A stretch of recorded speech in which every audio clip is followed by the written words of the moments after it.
Cool. Well, the new album, the debut album, Yeah. Now Is the Time, is out very soon. Yeah. I've been listening to the tracks that have released so far. I really enjoy it because it's got that energy of pure 80s metal, you know.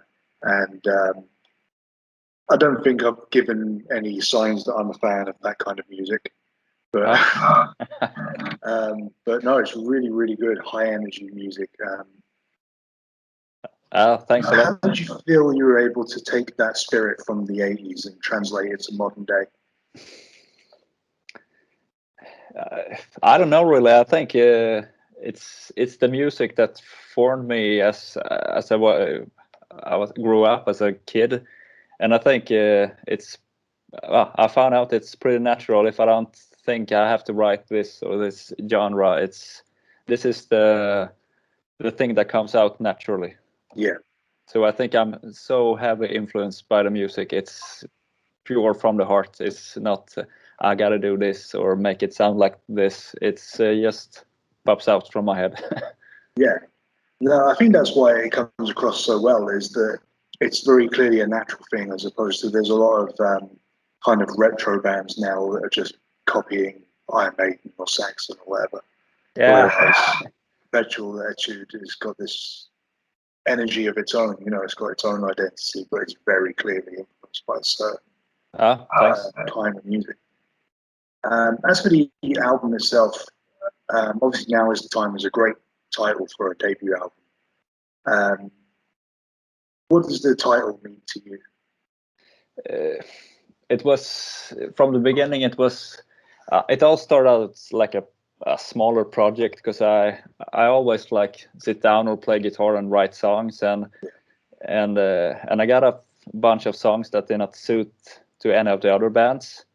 And we said like, why not make a demo tape of some songs, and then we released the first songs, I Got the Power. Yeah.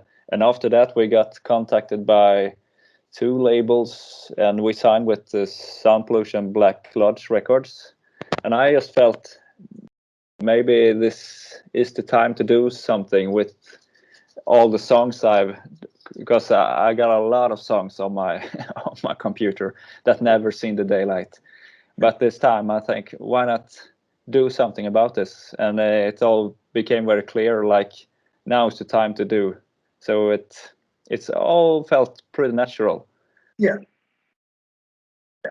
You mentioned signing with Black Lodge there. What was it about Black Lodge that you felt was the right label for you? It was because I only wanted to sign up for like one obligation at a time. Because when you are in a few other bands that have to release albums, you don't take too much on you. You have to do this because music for me personally, it's never I have to do thing, if you know what I mean. It's a passion, and I want to do. If I'm in a mood to write a song, I can write a song in a day. Sometimes it takes longer, of course, but I always want to do it but a pace and speed of my own. I don't want to push anything because I got to do it, if you know what I mean. Absolutely.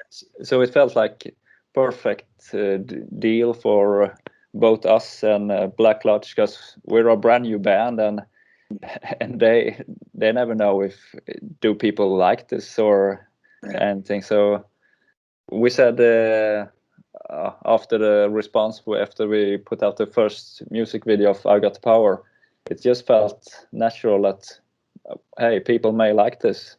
Yeah. Maybe this song serves more than just being on my hard drive. No, it's a really good song. I really like it. It's so exciting and it's fun.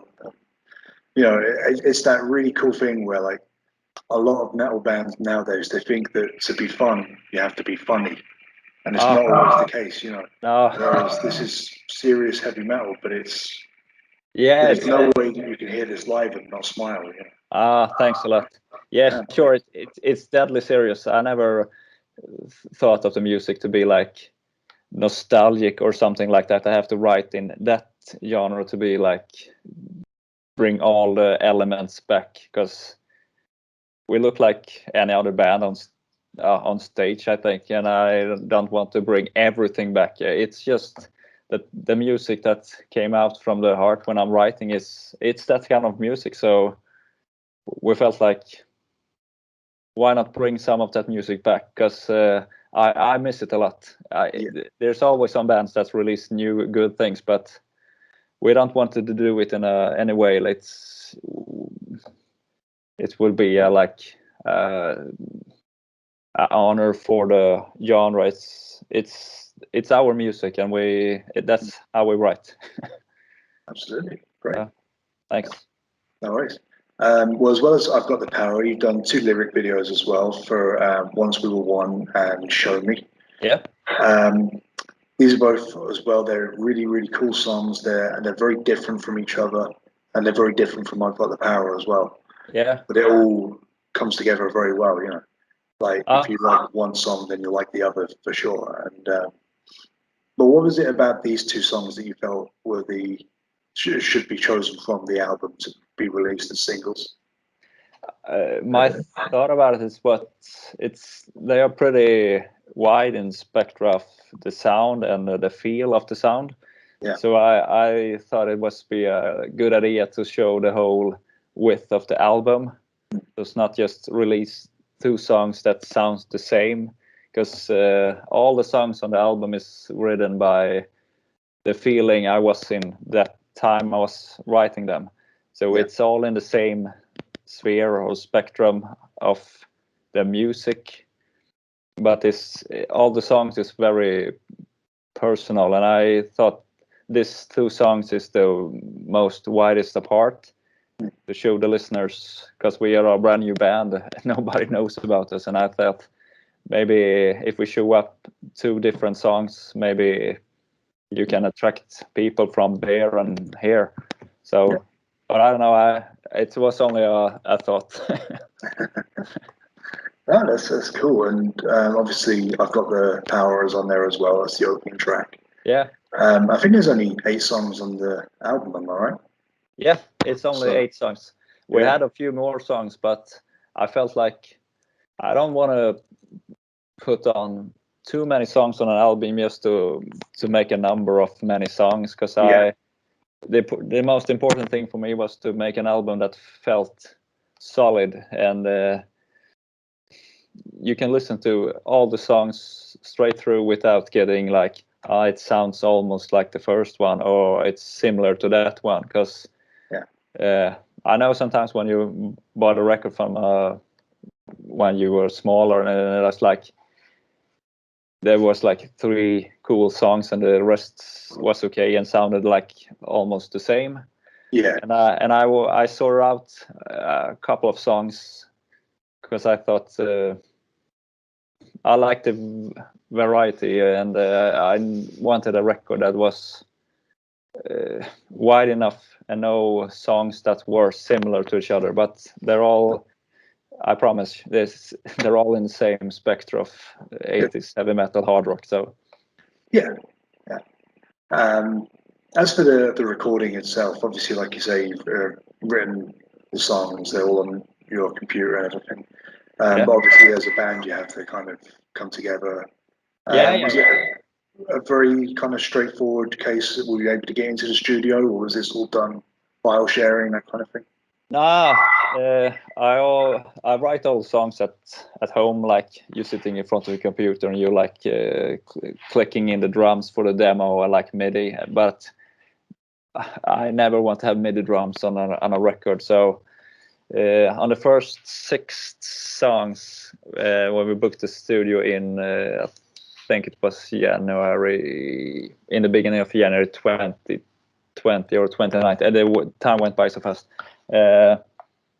Vidar recorded the drums for the first tracks, just to get real drums, and everybody re-recorded everything to get like the band feeling, and felt the song and did their thing to it, because my goal was not to make it like a solo project. When we decided to make things real, I want to everybody to like participate and do their best what they're doing, because I'm not a bass player, I'm not a drummer, so, and I really love all the members in the band, and they're so good at what they're doing, so do what you do the best. I can only play guitar and write songs, and so it came out pretty good, I think. Yeah. So you mentioned there that you recorded the first 6 songs at the beginning of 2020. Yeah. So I would assume then that the virus put a stop to recording the rest of the album for a while. And, at the beginning, I just wanted to record everything to have like, it was the starting phase of this band before we knew that we wanted to go all in and make a whole album. But after we like signed with Black Lodge Records, we felt like we got to do this. Now's the time. Then we put on the next songs, and we recorded those in another studio in Rabbit Hole Studios in Gothenburg. And we had some other songs, but as I said to you, I sorted out some songs to get like I heard it's a pretty few songs on records nowadays. Sometimes it's like 13 or 14 songs, but I don't really care about that. It's most important that every song fills its space on the records rather than its many songs. Yeah, I think that's another kind of way that the band are kind of influenced by 80s and 70s hard rock and heavy metal as well, is that the album is a complete package. You know, nowadays, and for the past 20 years, really, it seems like they put a load of songs on just to pad it out, or so that you get your money's worth, so to speak. But like you say, you want every song to be unique and have its own identity. Yeah. And you can't do that when it's 13 songs for the sake of 13 songs. I think, I mean, old records, many songs have like 8 songs, and I still love those records today. So it's not the amount of songs, it's I don't say the quality of my songs is good, but I mean, on old records, I enjoy the song so much, so I don't need like 4 more songs or anything. I'm happy with what was released. Yeah. Well, I'll say that the quality of your songs are good. Oh, thanks. As well, we've also got a very cool front cover to the album. It's a very interesting piece of art.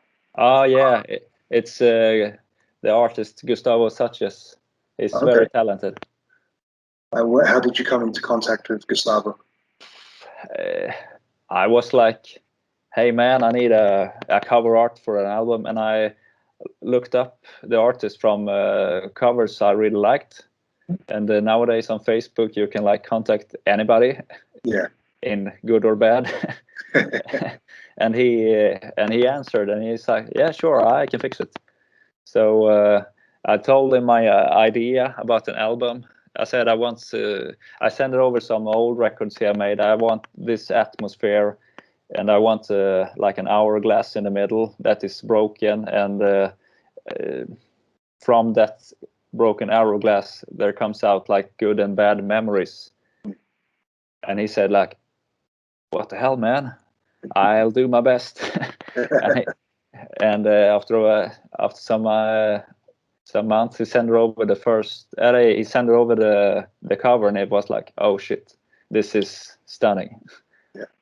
And we were talking about some minor change on colors, but I was happy right away. No, it's an excellent piece of artwork. Thanks. Well, just finally then, obviously, like I say, touring is kind of a touch and go at the moment, and obviously you have other bands as well that take time. So what plans have you got to further promote the album?